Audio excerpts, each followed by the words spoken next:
What's up, everybody? Welcome to the Lambo Plays podcast. This is episode number 50, UFC Vegas 286.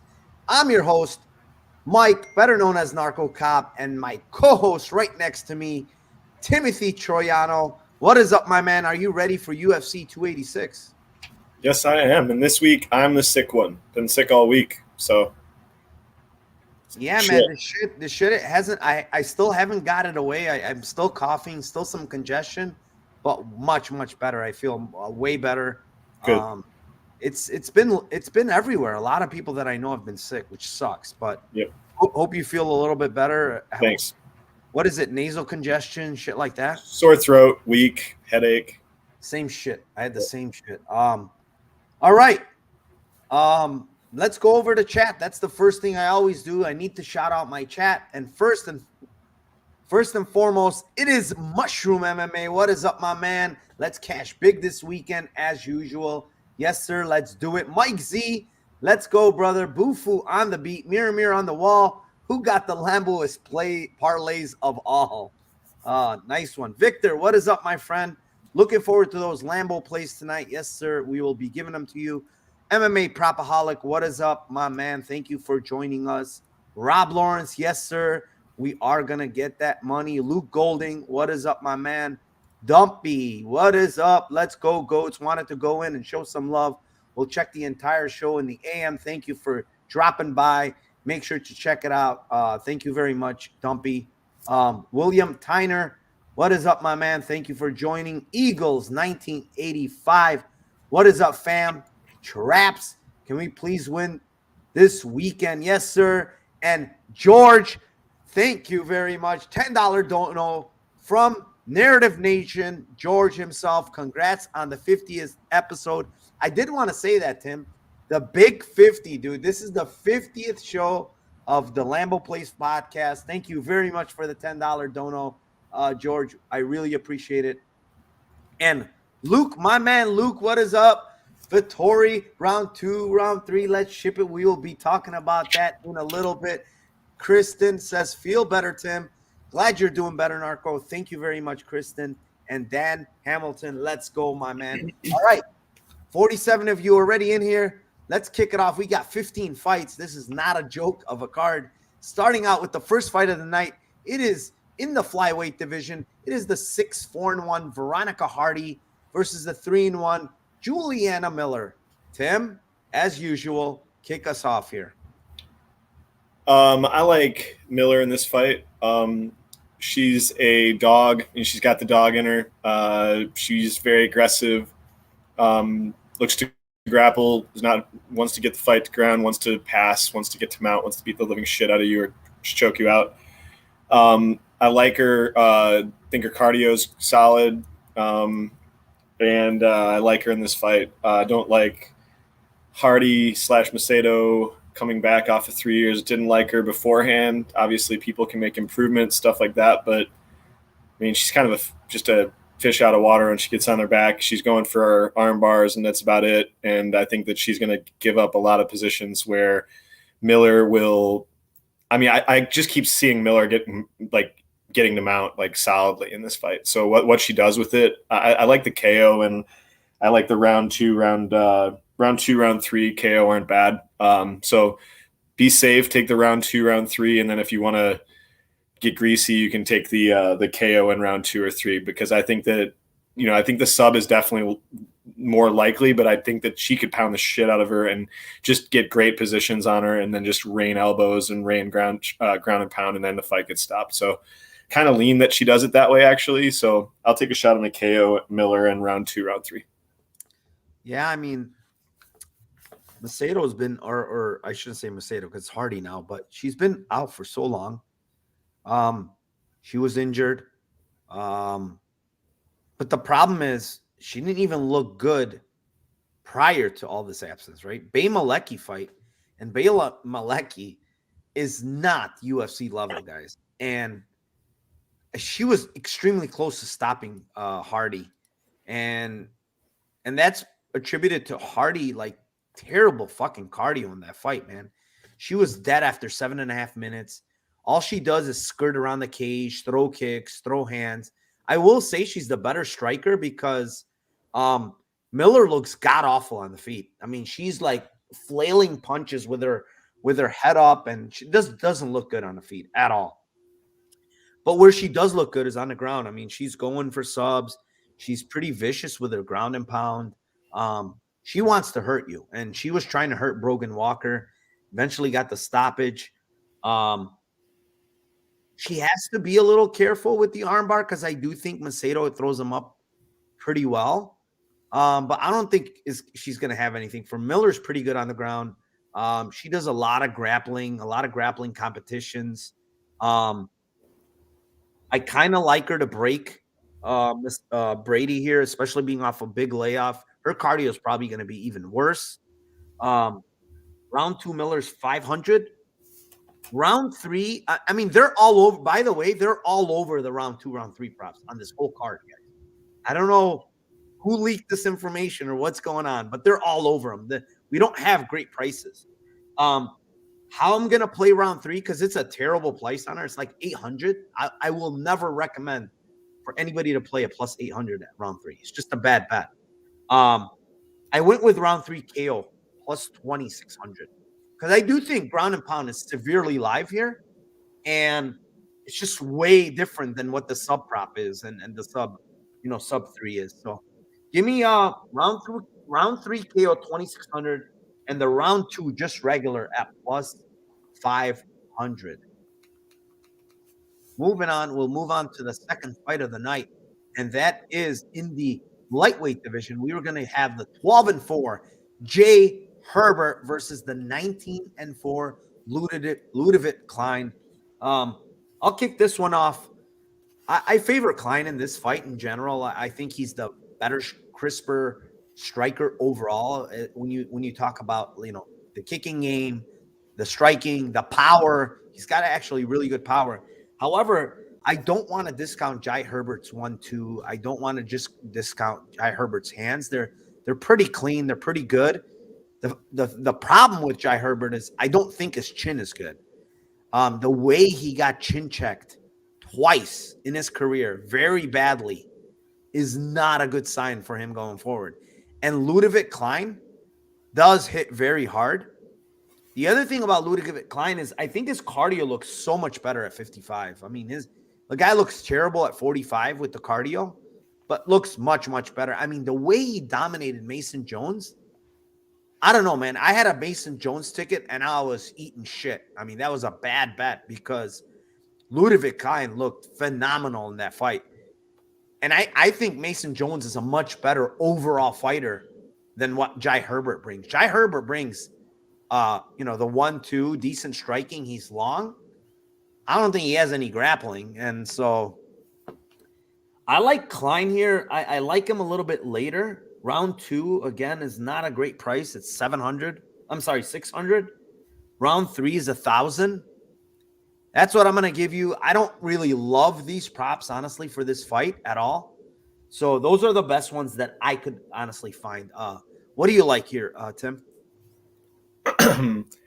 I think the lines and the props are kind of they're off on this one for the finishing potential for Klein.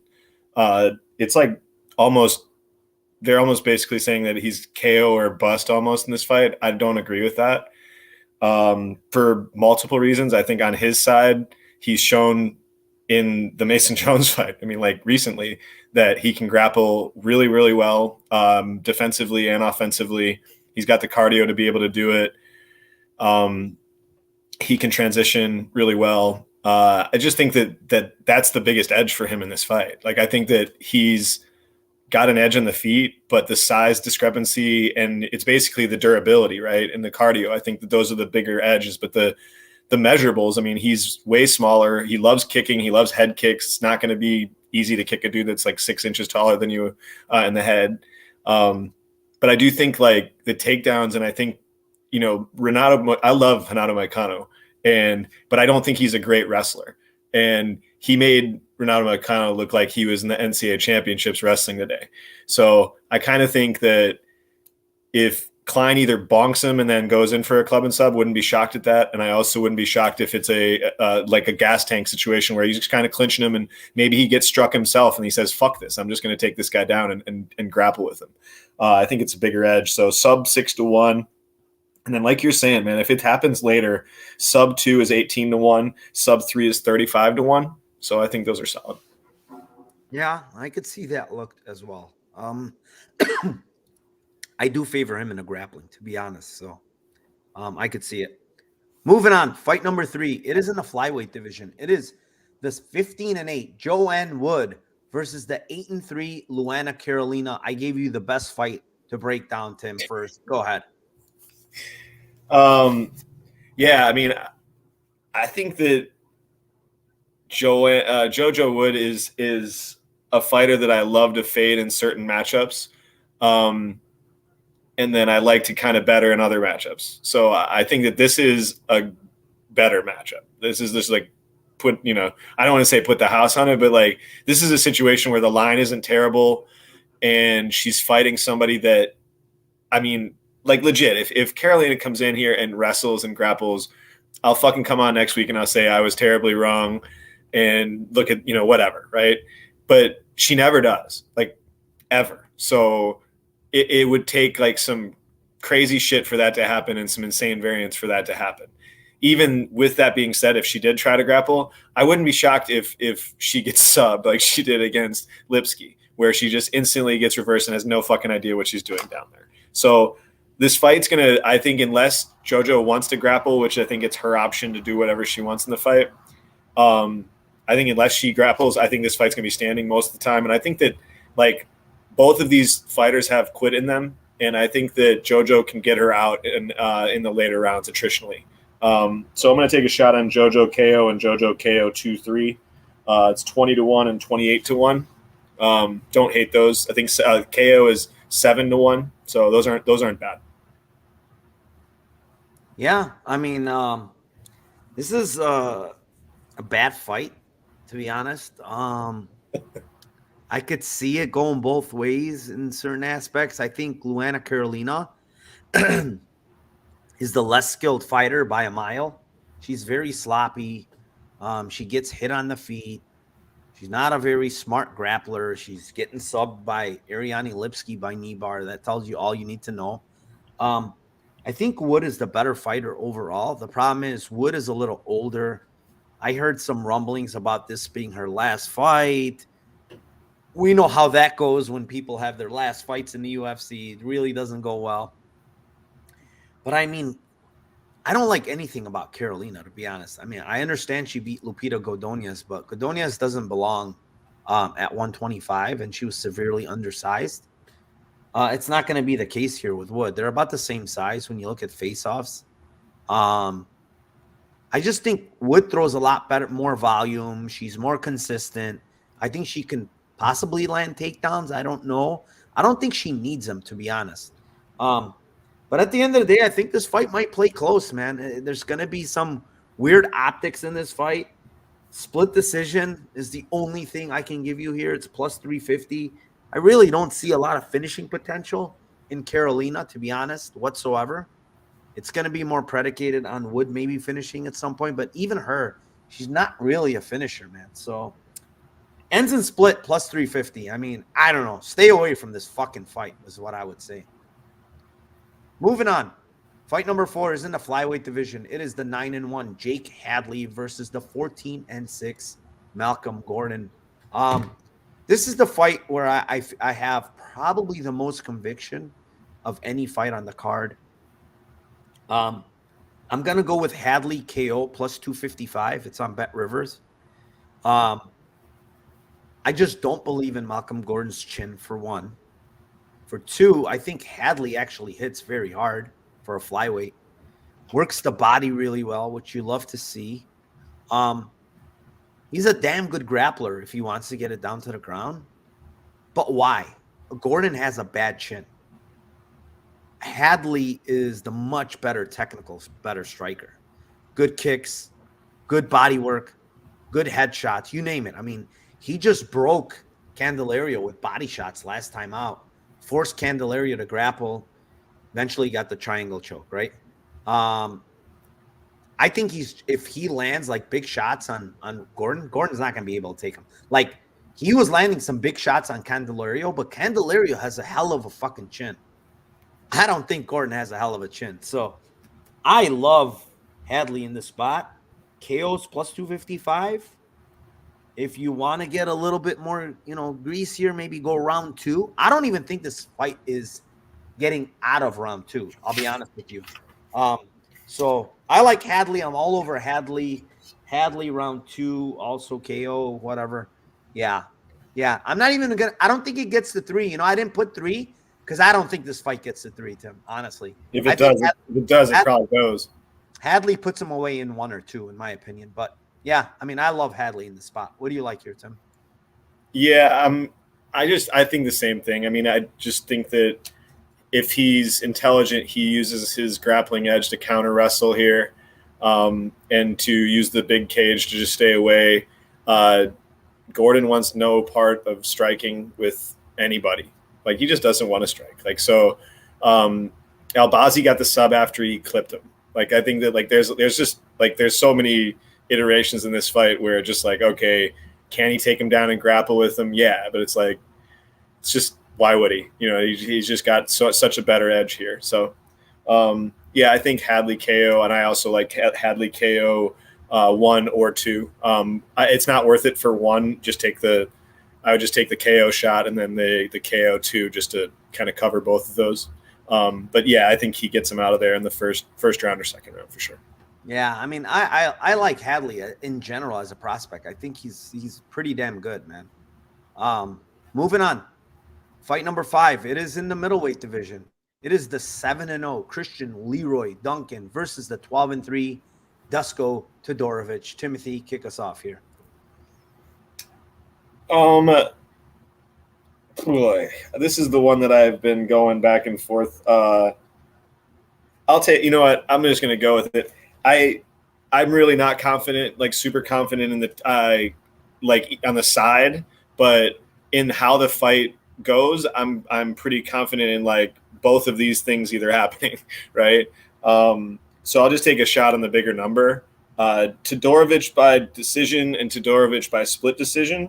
I think it's plus 550 and plus 20 to 1 or something like that. Let me check. Yeah, 20 to 1. So I think that he could easily get bonked and everybody would be like, all right, yeah, Christian Leroy Duncan, that's the side all the way, lay the juice, good decision, all that shit. But this is just like a huge trap. Like why spend the money line on this guy first fight against a guy who's been in the ring with a bunch of guys who could be better than this dude, has a grappling advantage. I don't know. I just think that this is a situation where I don't rate Dusko super high. I think that his defense striking is pretty shit. He just keeps his hands down. He relies on like dodging punches and moving his head around and usually gets clipped. So, is it possible that he gets clipped? For sure. Yeah. I don't think that it's like he lasts long enough in the striking that he doesn't get knocked out for 3 rounds. And I also don't think that if the fight goes a full 3 rounds and it goes to decision, that a 550 Dusko by decision ticket isn't looking fucking really good. So I think that if he wins, it could be kind of greasy too. It could be him kind of clinching and maybe not getting the takedown, but controlling a good amount, but not doing necessarily a ton of damage, and the bigger shots coming from the other side. So yeah, I mean, give me a shot on Dusko by points plus 550 and split it 20 to 1. And yeah, why the fuck not? Right? Yeah, I'm kind of surprised actually, to be honest. I love the Duncan side here. I mean, Dusko's dust to me, man. Go back and watch Jordan Wright fight, and this guy's absolutely getting fucking pummeled on by Jordan Wright in that first round. His wins in the UFC have aged incredibly bad. He's 3-3. All 3 guys are out of the UFC. He's a punching bag on the feet. He literally gets lit up on the feet. I get the fact that Dusko, people seem to think that he can grapple here. But if you watch Christian Leroy Duncan against Will Curry in Cage Warriors 2 different times, Will Curry is about 10 times the better wrestler than Dusko is. Like, it's not even close. And he had fucking extremely hard time taking Duncan down and keeping him down. Hence why Duncan beat him twice. I just don't see it from Dusko, man. And on the feet, he's absolutely going to get torched, man. Like, Duncan's so much more athletic, so much faster. He's got a lot of spinning stuff. Like, the guy is good, man. I think this guy's a prospect. And people need to sit back and think, this guy's 7-0. Made it to the UFC without going through anything. No tough, no DWCS, nothing, right? And then look at where they're putting him on the very first card in England. And look at who they're giving him. It literally feels like we have what's his name from a couple weeks ago, the wrestler. Oh God, why am I drawing a blank? Who's the wrestler that dominated Pickett? Fuck. I can't think of it either. Yeah. Anyway, Bo Nickel. This feels like Bo Nickel all over again, dude. Like, what the fuck? It just seems like they're setting Dusko up really, really bad here, man. And even if it wasn't a setup, man, this guy's just way better than Dusko everywhere. I don't see how Dusko wins this fight. Like, literally, I don't know or how. What is the path? I don't think he can grapple here. I think it's that. I think it's grappling. It has to be that. It's got to be grappling. But when you watch this guy against Will Curry, man, like, his takedown defense is on point, man. I'm with you. Like I said, I agree. The pre-fight, I'm thinking the exact same thing. I'm thinking there's 2 outcomes in this fight. I don't see Duncan winning a decision. Like, and if the fight, unless Dusko shows this insane durability that he hasn't shown us, right? Which is fucking possible, but it's like, that's not the norm. He's shown us to us one time against Gregory Rodriguez. That's right. It. Right. And so my point is, like, you never know, right? But my bigger point is, if it goes 15 and he doesn't finish him, there's probably a lot of the Dusko paths are probably happening. That's what I'm saying. Like, I just don't think that it's like, if you're reaching the decision, having a plus 550 on Dusko or even a split decision on either guy, because it could be close either way. And I think the other side's 22-1 too. So it's like ridiculous on both sides. They don't think the fight's gonna go. But if it does, one guy is like his path is winning a decision, I think. And I just think that's what I'm playing it on. I think that the KO is the way, but it's -120. So it's like, all right, are you going to pick a round? And then now we have to get lucky. I would probably pick the first round or second, you know what I'm saying? But I don't see the fight getting around 3. And if it does, Dusko's probably having his way with what's going on a little bit, or not having his way, but at least having some success. Yeah, I mean, I'm gonna give out. I didn't even give out my play, but it's round 3 decision for round 3 decision for Duncan. I think even if it goes to decision, I think he dominates, to be honest. But plus 370 on FanDuel, round 3 decision. The one thing with Duncan, I don't think he has heavy hands. He doesn't have heavy hands. A lot of his KOs are flashy stuff, flying knees, spinning elbows, stuff like that. That stuff is not really replicable. But I think he can definitely piece up Dusko for 15 minutes. It's possible. But yeah, I mean, I like that side. I could see where you're coming from as well. It's rare we see totally different, not only totally different sides, but it's like totally different sides and outcomes of it, right? That's cool. I actually like it sometimes more. We'll move on. Fight number 6. It is in the featherweight division. It is the 11-0-1 Leron Murphy versus the 10-0 Gabriel Santos. I will kick this one off. I was going back and forth on this, dude. I'm like, damn, this, that. I like Santos as a prospect. Guy's good. He's got good stand-up, very good pressure, has power. But it's like an 8-day notice.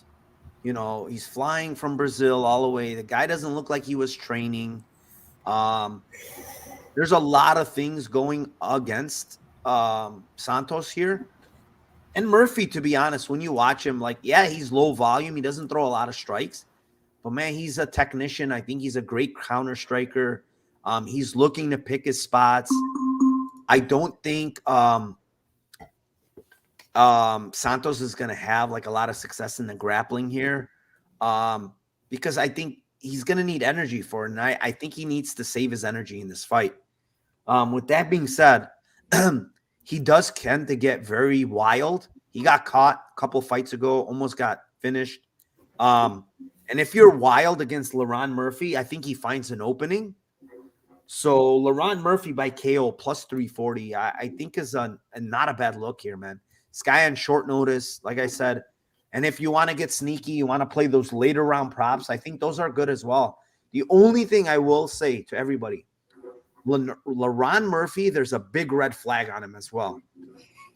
About 10 months ago, he's coming off of a car accident where he went head on. He almost died. He literally said, I was almost dead, almost bled out, right? He said if it was a couple more minutes, he would have died. He ended up in the hospital. He ended up coming back, but the doctors told him you can never fight again. And he went against the doctor's words, and he's continuing to fight. That's a big red flag for me. So Brian Barberena did the same thing in his fight when they told him don't ever fight again. His first fight back, he lost. Someone else mentioned Frank Mir back in the day. They told him he can never fight again. First fight he came back, he lost. So that's the red flag I do want to give, that caveat. But I like Laron Murphy. He's pretty good fighter overall. What do you have here, Tim? I'll give another red flag on LeBron. I had a bet on him at minus 130, and I cashed. Just when I heard the lines were all off, and then I just bought out of the other side. I was just like, I'll just get another line that's better and play just for free and take $70. So the only thing that I was concerned about with him in this fight is the takedown defense. Like, his takedown defense is absolutely piss poor. So I just feel like, he's also a guy that can be controlled on the ground too. So I feel like if the takedowns do come and he's not necessarily going for just like going uber crazy on positionally, and he just kind of holds positions, I could easily see him winning 2 rounds just positionally. I could also see a couple situations where he gets hit really, really bad, couple moments for Murphy, like you're saying. KO's definitely live on the Murphy side. But he fights really, really, really close. And I feel like this end split plus 550 is a good way to kind of match what you're saying there with the KO props, because he just fights really, really close. And if the grappling does work on the other side, you're going to be fucked. All I think he needs is a cut, like 2 or 3 takedowns, and have the mindset of, I'm going to control this guy when I get him down, because I don't want to have to work extra and tire myself out. I think that would be a really smart plan from him. Kind of like Muniz did against the one dude. I think if it was on a full camp, I probably would like the Santos side, to be honest. But on such a short notice, I didn't see much training from him, because he just fought. How long ago was he winning? Let me check real quick. How long ago was it when he fought in LFA? What are the 2-3 props? 2-3 props are shitty again, I believe. Actually, they're not that bad in this one. I remember. They're not that bad. And I wouldn't mind those on Murphy. They're 950 and 1500. Those aren't bad at all. And I would probably play just KO. I don't know how much better it is by KO, but I don't think Murphy's subbing this guy. This guy's pretty good. Yeah, I think those are really good lines. I think the Murphy KO line is really good too. 1150 and 1800. So if I was to take KO, I think it comes round 2, round 3. So yeah, that's how I would sprinkle his KO line. So plus 340, and then some round 2, round 3 KO is nice. Yep. Let's move on. Fight number 8. Oh, sorry, 7. We're in the flyweight division. It is the 8-0 Muhammad Makaya versus the 14-2 Jafil Filio. What do you have here, Tim? I have Makaya by sub in 2 or 3, plus 500 sub 2, plus 1,000 in round 3. Think over time, I think he eventually gets him. First round might be a little bit harder, even though they're dry. I don't know. I think that Makaya in this realm is solid. I think when it's a grappling, you're gonna put him against the dude that's gonna want to grapple and doesn't have like huge hands and he has to worry about the strikes, and you're just saying, all right, you have to just worry about this guy out grappling you. It's like, put it up on a tee for him. So kind of think this is a setup. Wouldn't be shocked if it's the other guy's defensively sound and able to really defend himself, but I think the Makaya does get the sub eventually. So sub 2, sub 3, 5-1, 10-1. Yeah, I mean, I'm right there with you. The one thing I will tell you with Filio is he's super dangerous on the ground. He's always hunting for subs. So watching Makaya against Gordon losing positions and getting reversed and shit like that is concerning. And the way this guy hunts for subs, dude, he's going leg locks, heel hooks, all types of shit. He's really trying to hunt for subs when you get him down. So he's very dangerous down there. However, I do think this guy is very muscular for 125, and I don't know how he cuts down to 125, but not that he's big. He's jacked, man. And he tends to slow down. Like I know he got a 3rd round knockout in his Contender Series fight, but he was slowing down. His leg was chewed apart in that fight against Roy Echeverria. And the one other thing is he's been finished in the 3rd round in another fight. So I'm going to take Mokaev just round 3 plus 900. But I will recommend that you sprinkle round 3. KO is plus 3,600. Just because this guy gasses. I'm telling you guys, he gasses. And the way Makaya fights, the pace that he fights at, this guy's going to gas. I'm almost sure this guy's going to gas. So maybe even sprinkle like a round 2 KO in there, because this guy's a 2-stripe black belt. I know he's been subbed before, and I know Makaya can sub him. I think it might be more of the fact that he might KO this guy somehow. Yeah, I'll switch mine to round 2, round 3, because it's not worth it. It's plus 400, plus 900. It's not worth it. That's just so stupid to go for those. So I apologize on that. I'll take round 2, round 3. Yeah. What's round 2, Tim? I think it's plus 400. Yeah. I would go round 2 KO specifically. I don't even want to play round 2 because it's just so short, man. That's what I'm saying. In this card, they just seem to be on these fucking props like crazy, man. Round 2 KO. Pretty sure it's because we've been absolutely bending them over on late round. 2 KO 2,000. I'm gonna write it down because I'm gonna play that. Round 2 KO is 2,000. So I don't mind. I think he might stop him by a KO. So we'll see. But we will move on here, Tim. It is the eighth fight of the night. It is in the lightweight division. It is the 10-1-1 Sam Peterson versus the 6-0 ONeill Ashmoz. I will kick this one off. 2 guys that are not very skilled when it comes to striking because they absolutely both get tagged. Ashmoz, explosive, I don't know, well built. I mean, he throws shots from all over the place. He's going to be at a severe reach and height disadvantage here. But he does throw with a lot of power, but man, is he not technical. I mean, he's very wild. His shots on his takedowns are very sloppy. I really don't like much that I see from this Ashmoz guy. I don't even know how he got called up into the UFC. Because I don't think, is this late notice? It's not, right? No. Yeah, why did this guy get called into the UFC? I have no idea. Nothing looks good on tape. He fought in that PFL series against Dennis Hughes, was getting taken down by Dennis Hughes a bunch. I mean, he's got a bunch of KOs where he memes guys with these big overhands.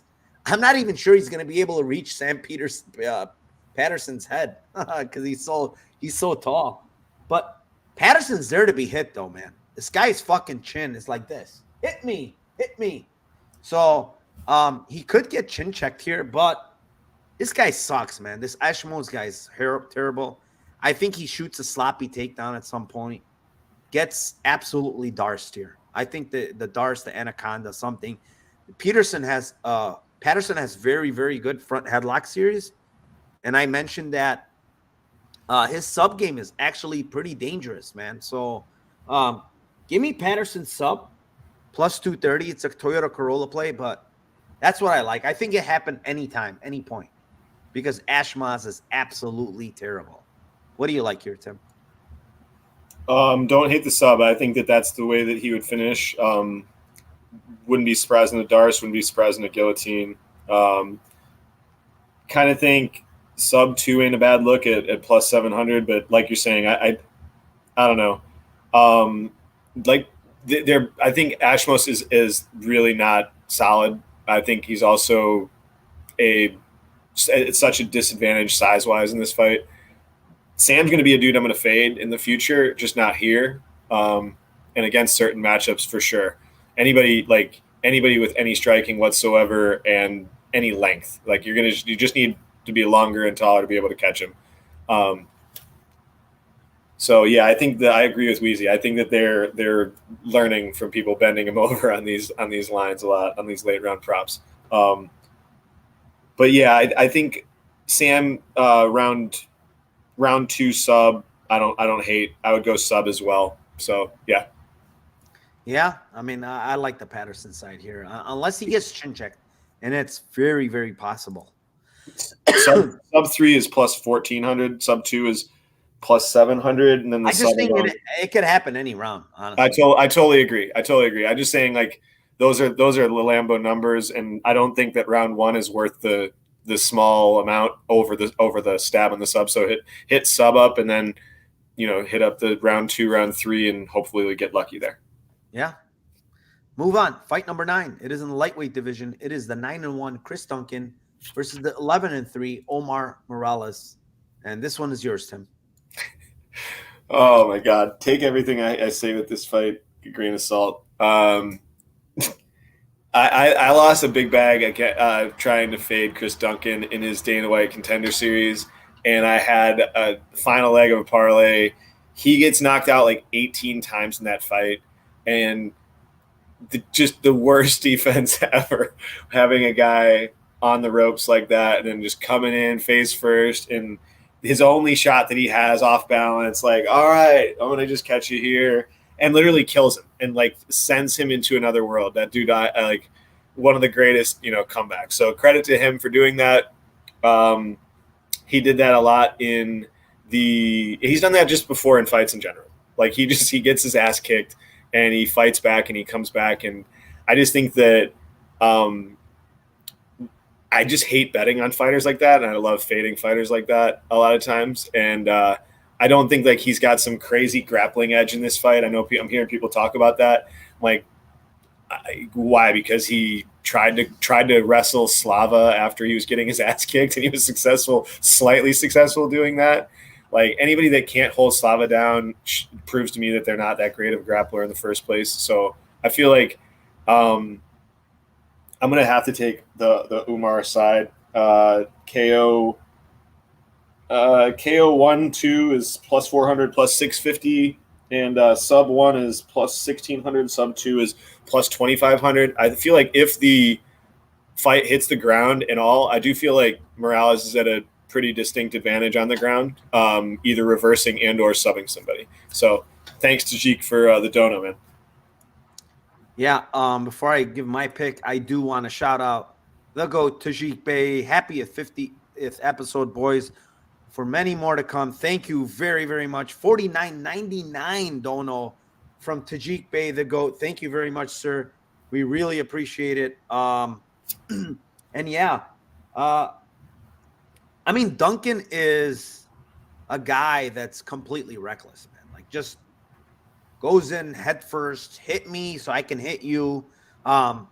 He probably got dropped. I don't remember the numbers, but is it like 4 or 5 knockdowns in Dana White's Contender Series between the 2 fights?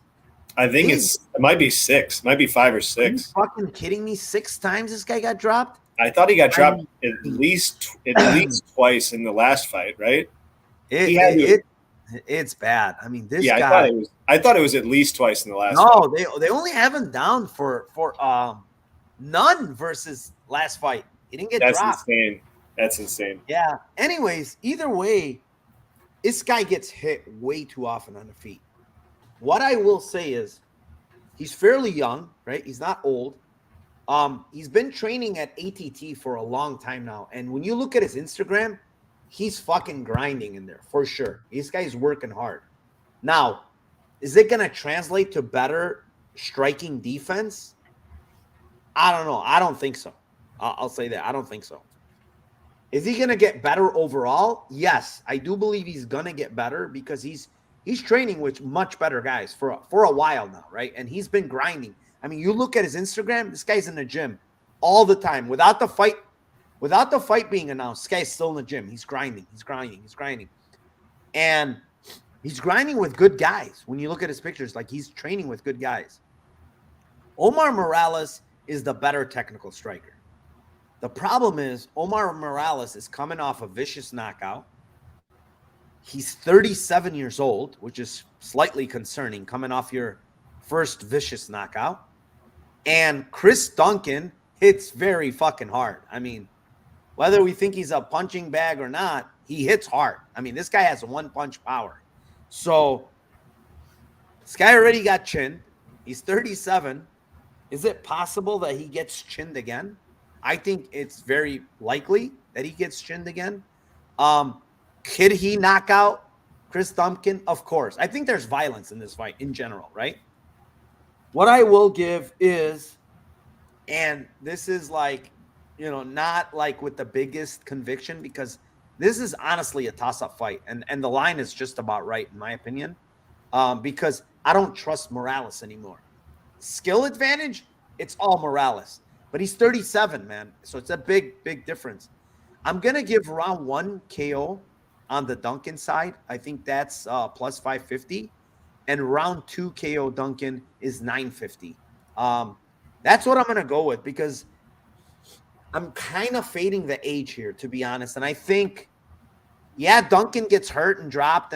But who's the more resilient guy here, in my opinion? I think it's Duncan. I think he can fight through adversity a lot better than Morales can at this point. Where are those lines at? I didn't see those at all. Where's so you can get 550. It's on FanDuel plus 550 by KO, and 950 is on Bet Rivers or Unibet. Yeah, those are like I think those are really good lines. Like I would not be expecting the lines to be that for this fight. I would think that they would be way lower than that. So those are really good. Yeah, I kind of like that side a little bit, not like with any conviction, like I said, because I think this is a shit show of a fight probably.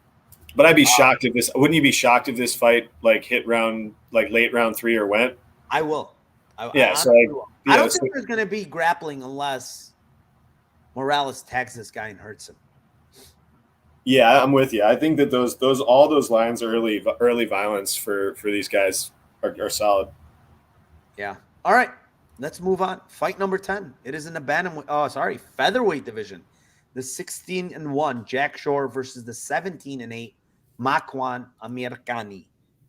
I mean, how could you not play Khani round 1 sub plus 1600? How can you not play that? Like, you have to be able to play that. If you know anything about Khani, is this guy is severely dangerous round 1. And the one thing I took a lot of stock into this fight is the fact that Shore is moving up to 45 from 35. That's a big thing for me because Jack Shore, for one, is not a really big 35er to begin with. So him moving up to 45, excuse me, I think he's going to be at a severe strength disadvantage. And when you watch Khani versus big 45ers like Jonathan Pierce, and Khani is actually getting the better of Jonathan Pierce early on, getting takedowns and taking Jonathan Pierce down and muscling him up and muscling up LaRon Murphy in round 1, I'm pretty damn sure he's going to be able to muscle up and take down Jack Shore early. So the sub prop is plus 1600 for round 1.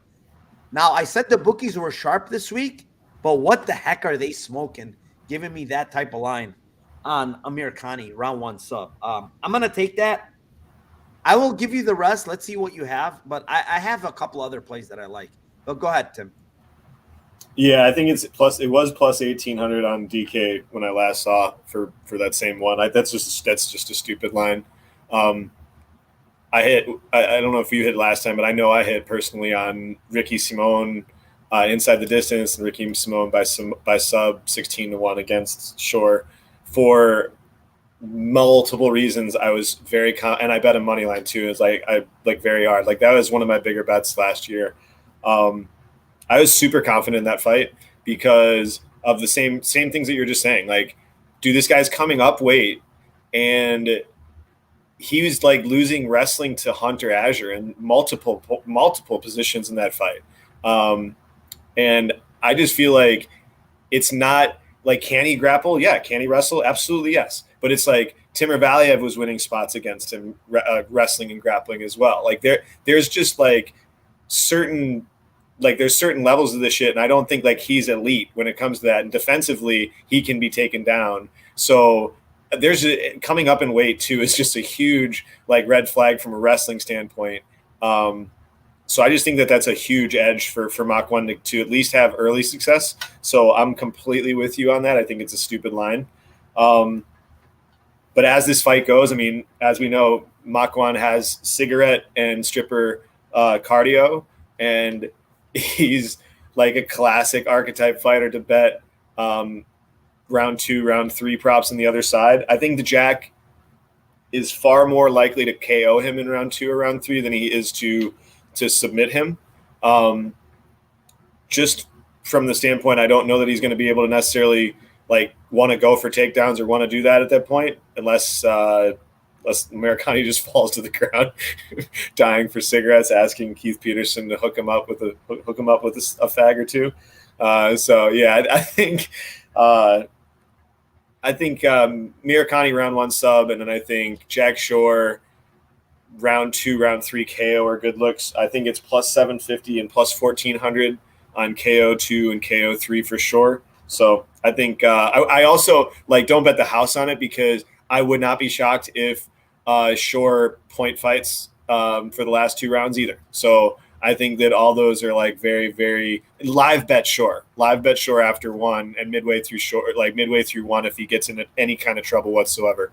Like I think that that's a really good spot. Obviously, you'll have the hedge on the 19 or 18-1 if he loses by sub. So I think the line possibly comes down from where it's at early in the fight. I don't know how much though, but we'll see. Yeah, that's why I let you talk. I mean, I like the round 2, round 3 KO on Shore. That's why I let you say it.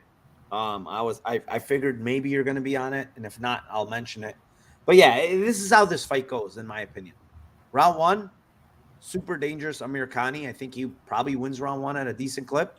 Round 2, round 3, probably going to be all Jack Shore. George says 100 Amir Khani to win round 1 plus 130. I like that. I like it, a plus number on him round 1. I mean, the guy wins a lot of round 1s, man. If he doesn't get stopped, right? I think he got stopped. Who stopped him in round 1? Did anybody? No, actually, nobody has. Yeah. I mean, when you look historically, how many round 1s has this guy lost? I would be really interested to hear, because I don't think it's against many people other than people that. I don't think he lost round 1 to Pierce. Did he? I don't remember, but I don't think so. I don't think so. I definitely know he beat LaRon Murphy in round 1. Yep. So it's like, if you can beat those guys in round 1, why can't he beat Jack Shore in round 1, where he's going to clearly be the stronger guy? I'm pretty sure. So, yeah, let's move on. Fight number 11. It is in the middleweight division. 5-1 Marvin Vittori versus the 12-1 Roman Dolidze. Timothy, kick it off. All right. Hot take was already spoiled earlier there by sparring with reality, Luke, earlier in the show. So Marvin is known as a pillow-fisted dude that doesn't have any power in his hands and all that shit. And like, I get it. Like, I also think it's got to be put in context a little bit. Dude is fighting some really, really durable guys that know how to strike, as well as like he's just a crazy guy, so you never know what you're going to get, right? I don't think that he's a finisher naturally. I'm not saying like he is, but the one thing that you can rely on is that he's going to go completely from bell to bell and throw volume and not going to stop.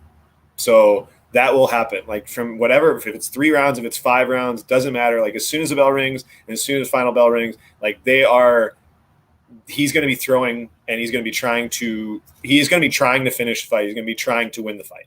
So I think that KO2, KO3 plus 2,600 plus 3,500. And if you combine them, it's plus 1,600 for Marvin.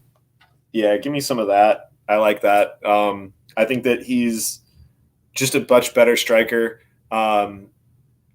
Similar to the Hadley fight, I feel if he uses his wrestling intelligent here, he'll counter wrestle and he will just keep the fight on the feet and just absolutely fuck up Roman on the feet just over time. I think that, don't get me wrong, it's not like he's like Floyd Mayweather on the feet. He gets hit all the time.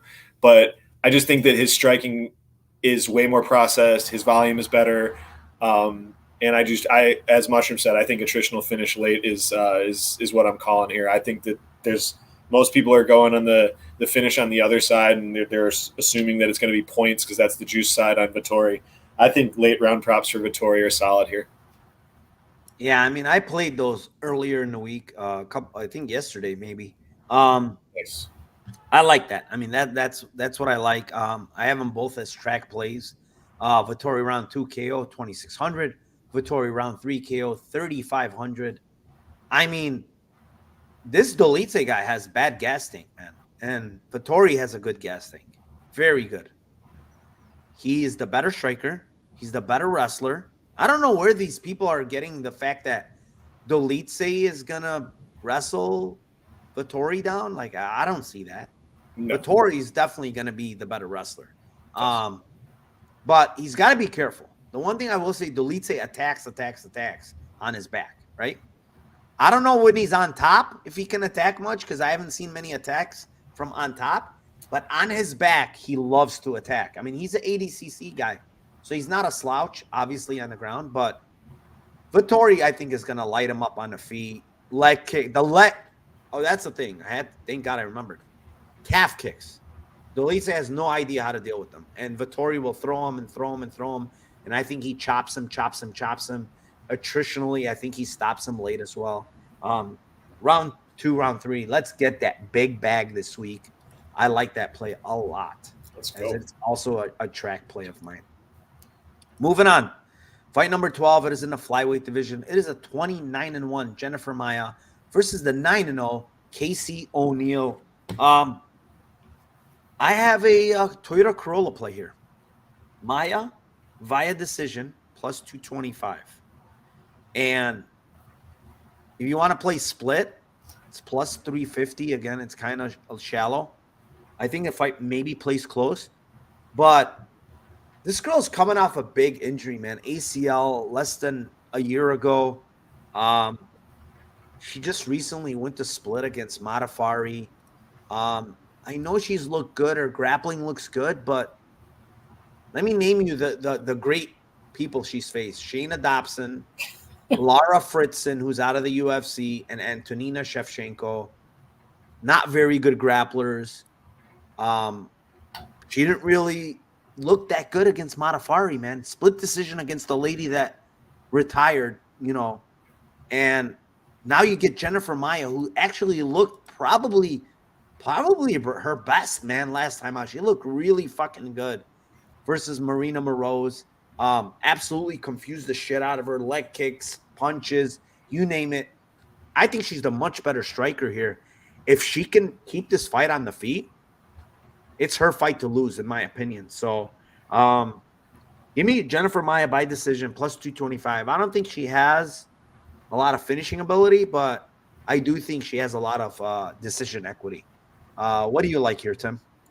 I love it. I think her finishing equity is in the sub. I think that she could catch ONeill in a sub, but I think that the very low percentage in my mind is under 10%. So they're giving you like 12-1 on that, which is whatever. But yeah, I have points Maia and I have split Maia 9-1 and plus 220. I think that this is the first fight that isn't an absolute obvious setup fight for Casey ONeill. And like Maya's not a slouch on the ground. Like a lot of times in Maya's fights, you're like telling her, please, like take, like, why doesn't she wrestle? Why doesn't she try to get people to the ground? Right now, you get somebody that actually is going to want to grapple with her. So I don't know. I think that striking, it's just not close. I like Roxanne Modafferi lost a dart game to Stevie Wonder. Like, I don't think that it's something that it needs to be accounted for, that the chick can't see. And she was like legit landing strikes in that fight, not like split decision. Like, that was absurd that fight went split. But the fact that she hit her at all is just, to me, it's like Maya can easily hit this chick. If she isn't getting takedowns, it's a big ring. She isn't getting takedowns. I don't know. I just think that this fight is not, you're going to like the plus 220 ticket. And I think the split is super, super live as well in this fight. 9-1. You said plus 350 on end split. I don't know if it's, I think the other side on Casey's kind of shit. It might be 6 or 7-1. So yeah, I think that this is a close decision. Yeah. I mean, we're both in agreement there. And I definitely think it's dog or pass here, in my opinion, especially with the red flag, the knee injury, and how she looked last fight. Moving on. Fight number 13 is the welterweight division. It is 18-5-1 Gunnar Nelson versus the 18-9 Brian Barberena. And Timothy, you can kick this one off. If Gunnar subs him and I don't have money on Gunnar by inside the distance in this fight, as I had a huge bag on Sato, I will feel really bad. And I think that he gets the sub here. So what round? I have no idea. So probably take the inside the distance prop instead of the sub, because it's like 10, 20 cents off. And then hit whatever round you think it happens. Round 3 is plus 1,200, 2, 600, 1 is plus 280. I kind of lean. Actually, I don't really. I mean, the problem with Gunnar is that he can dance around and not do shit, just karate dance and like keep it ranged. And he's not a super great wrestler. So I don't know like when he's going to get the fight to the ground. So I don't have a super lean on when he gets the fight to the ground, but I do know that when he gets the fight to the ground, he's one of the best back takers. And I feel like that's basically what Barberena does, trying to get up. So I feel like those things kind of set up well for him. If he doesn't get takedowns, and if he doesn't, if he is standing kicking with Barberena, he's going to get fucked up on the feet, and your parlays are dead. Yeah. I honestly don't trust Gunnar Nelson, man. He's been so inactive. Like, I don't like a guy that's 34 years old that's fought once in the last fucking 3.5 years. Like, that's what he has. He has one fight in 3.5 years, right? What the fuck is he doing? He's not injured. He wasn't injured. What's he doing for 3.5 years? Why are you only fighting once? So I don't like that. I don't trust it. He's also been kind of like lucky getting like late notice opponents. Like Takashi Sato was late notice. Barberena's late notice. He's kind of been getting lucky with these late notice opponents. But I think this line, to be honest, is a little off, man. Plus 310.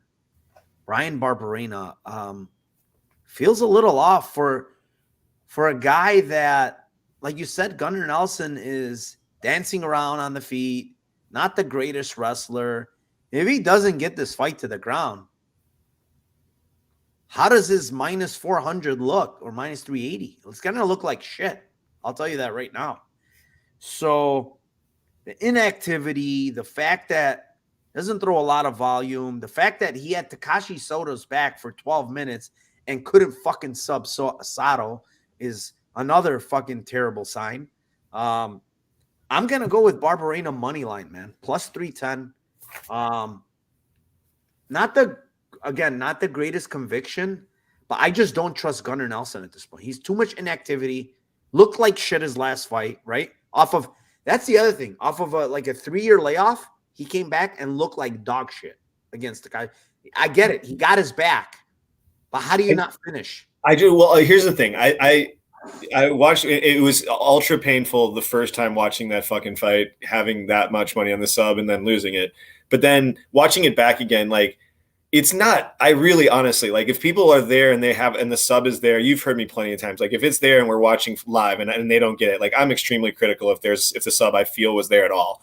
And like the only thing Sato did in that entire fight was concede victory from the first minute and say, I'm not going to get subbed. That was the only thing that he did the entire fight. I agree with you, but there was times I think in that fight where he could have got like to mount and like rain down elbows or something. That's the difference, is that he doesn't necessarily. So this is where it's gonna connect to what Mushroom's saying. Like he says, if he thinks it goes to decision, that Barberena wins for sure. I don't agree with that. Like I think that there's a chance that he takes him down and gets him down and grapples him and just holds him, like, and just gets his back and then just holds him and doesn't get himself. Yeah, like I agree. I do not think that's like, I think that the money line is way safer than going points or even like late round props for the Barberena side. If like, he's always a good late round dude. Like he's always a guy that's going to keep fighting until the end. If he's losing a fight, he'll be aggressive and he'll fight for your money. But yeah, I just think that, like, the back takes are so there, and it's just what he does with them. So like I'm not like, I don't think the lines are great on the sub, obviously, but I think that the inside the distance, and I think like I definitely don't think, like, if you're betting like a scorecards, like if like decision only prop and you're taking a shot on that, like I would just not go that route. No, I honestly think decision. I kind of lean more towards Gunner, because I can't see takedowns and mixing and takedowns, winning rounds. He's probably going to win minutes that way. It's possible. I'm just saying in general, like, you don't need to get cute with plus 310. Like, nope. It's plus 310. I think it's wide. And the reasoning is the red flags, the guy that's been out for so long, doesn't throw a lot of volume, is not the best wrestler. Yes, the one thing I do hate is Barberena has terrible takedown defense. It just does. Gets taken down, over. And I mean, let me look here just to make sure. But yeah, I mean, 4 times against Dos Anjos, 5 against Matt Brown. 5 against Matt Brown. For Christ's sake. There you go. I mean, that's a big red flag. So, I mean, the guy's probably going to get taken down. It's a matter of, can he not get his back taken, maybe get up? I mean, he's a veteran. Remember, he's only been sub once. That was Dos Anjos. I think twice. Maybe twice. Okay, is it twice? Yeah, I think it's twice. When was he got subbed by a scrub? Somebody else. Oh, really bad. I don't even count that. 3rd fight of his career, fucking 13 years ago. Forget it. That's a different Brian Barberena. But yeah, twice for stats aspect. But I would say once in general. But yeah, let's move on.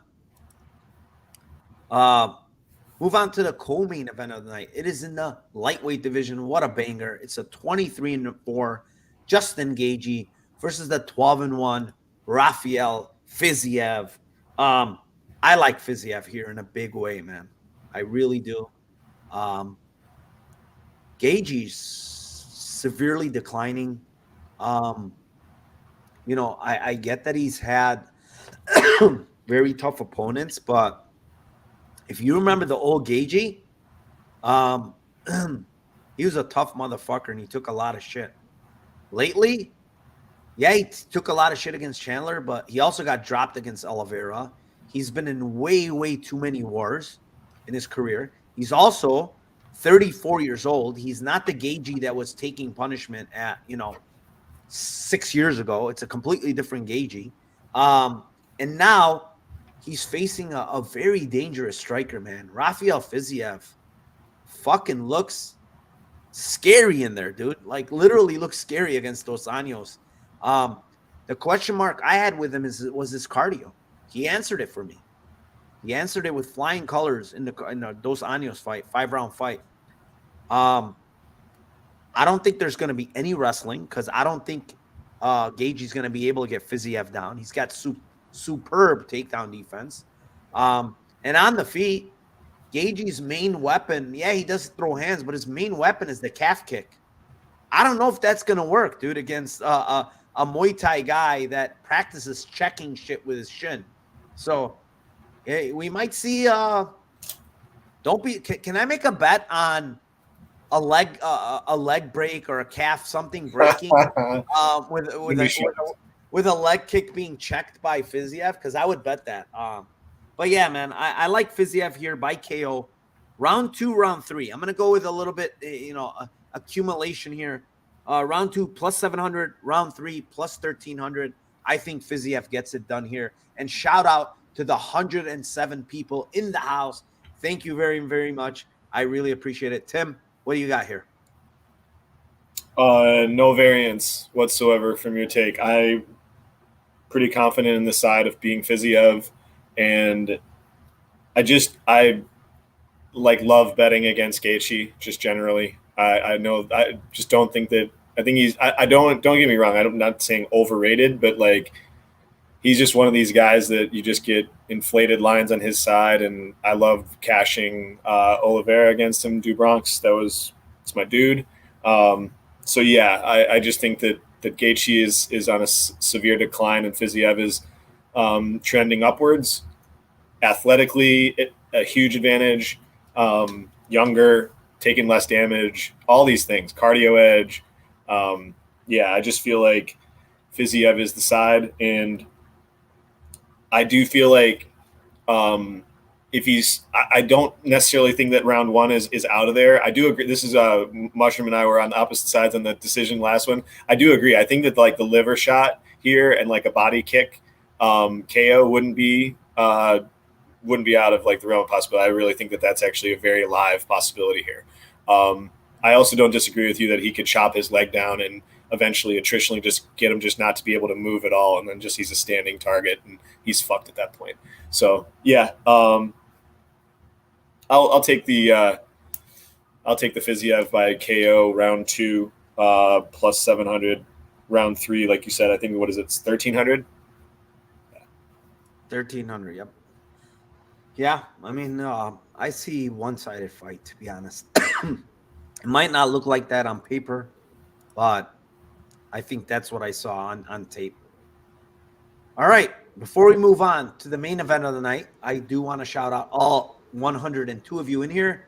Thank you very much, guys. Do me a favor, hit the like, hit the subscribe button, and turn on the notifications so anytime we go live, you guys get notified on YouTube that the Lambo Plays podcast is live. So thank you very much, and we will move on to the main event of the night. It is in the welterweight division.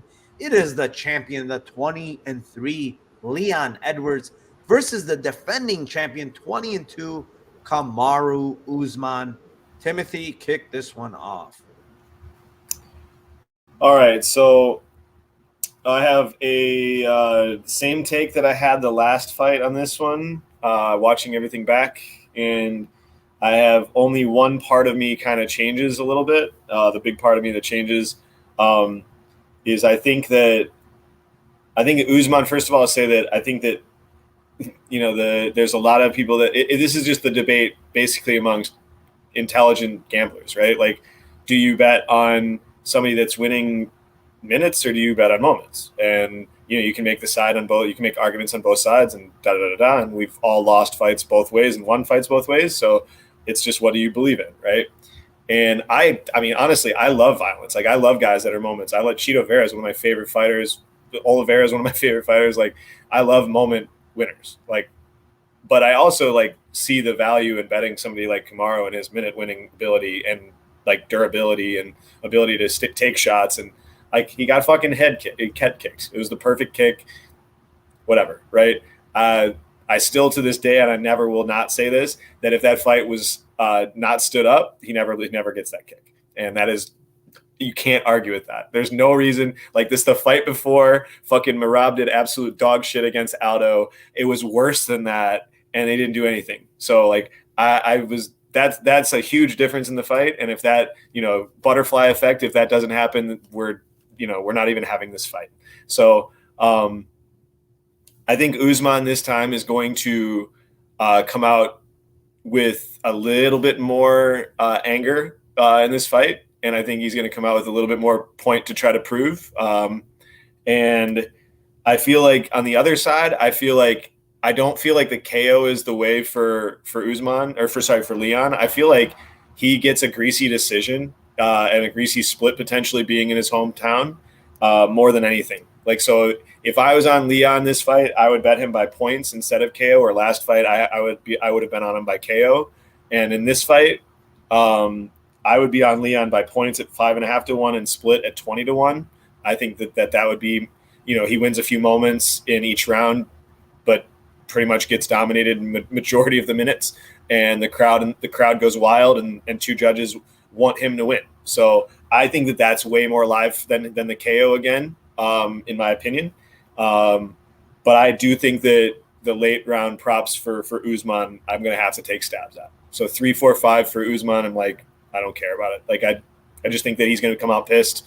I think he might retire after this fight too, after win or loss. So I think he wins. I think my pick would be that Usman wins a decision, but give me the props for us here in Lambo's late round props, 3, 4, 5, and I think split on the Leon side is not bad or points. How about you? Yeah, I mean, I like Usman late round 3, 4, 5 KOs plus 750 on FanDuel. I'm sorry, did I say Leon? No, Usman. You said Usman. Yeah, Usman 3, 4, 5 KOs plus 750. But I do have a lot of concerns, to be honest. Getting head kick knocked out less than a year ago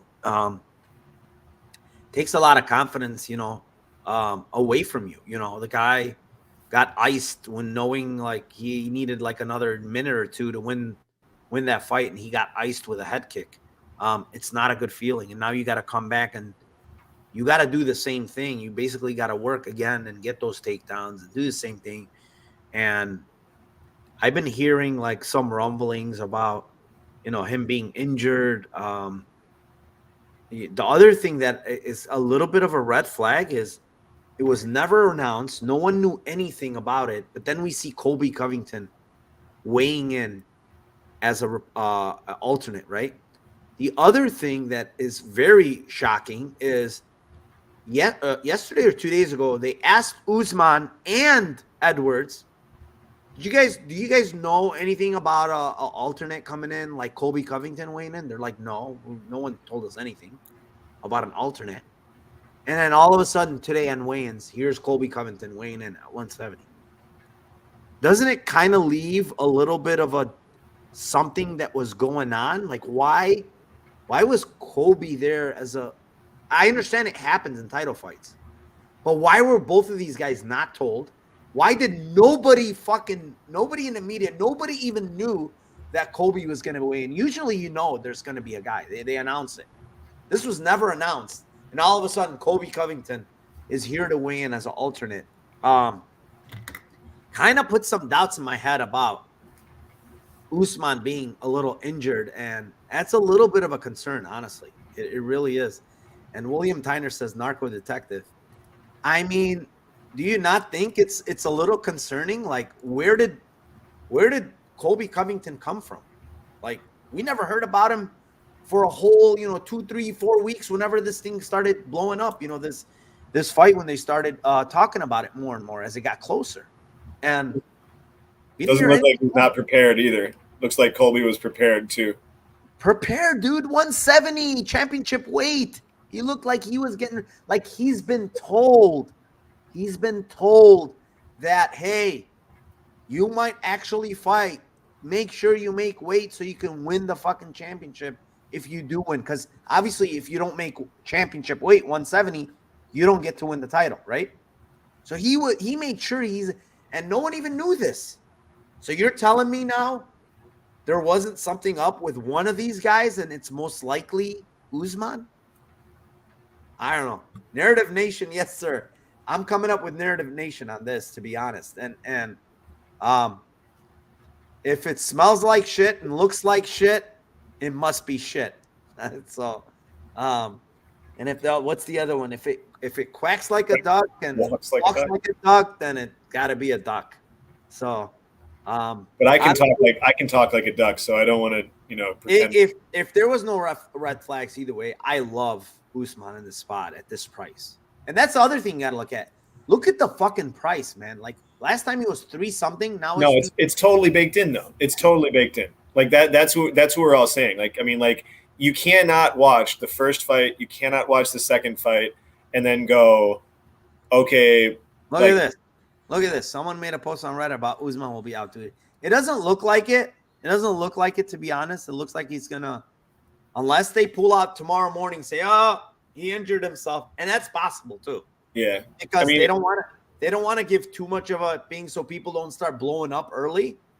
I think all of the things that you said, all the red flags that you said, I think that those are all baked into the line right now. I think you can't watch the last couple fights and not put it like a little bit wider than what it is. They're 300 a minimum. Yeah, I agree. Like that's what I'm saying. Like I think it's completely come down to where it's at because of potential this. How's he going to react? Bunch of narrative shit. We don't have any way to quantify it. I totally agree. Yeah, but if none of this narrative shit is there, from what I've seen in the two fights, I mean, I think Colby fucks Leon up. Well, yeah, what's gonna stop Usman from getting takedowns here? I didn't see anything in the first fight. I mean, like that's the other thing too. Is like, I mean, the takedown, the first round, and the back take. Like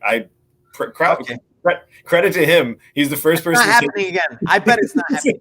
Exactly. Like I'll give you 5-1 if you want to take it. You're going to take 5-1 and he'll get him down one more time. Usman was caught completely off guard. He's like, "What the fuck just happened?" Yeah, you know. So I'm with you, man. I don't think that's. I do. Yeah, I think people are on the sub Leon. I would think that sub Usman is more alive than sub Leon, but I mean. Yeah, it is what it is. But yeah, I just wanted to share some of my thoughts on that. I kind of think it's a weird thing occurring. Leon split. I'm telling you though, Leon. I get this weird feeling about Leon points, Leon split, man. I really do.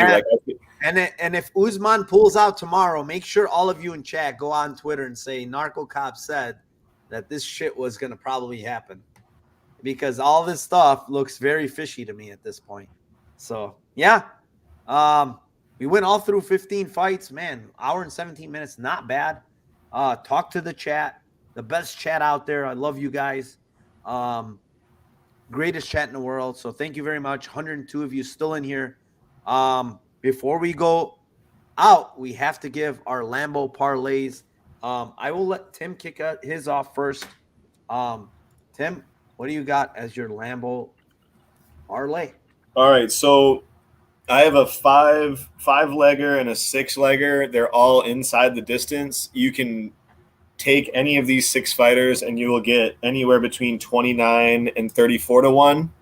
And then if you add the 6th, it becomes 58-1.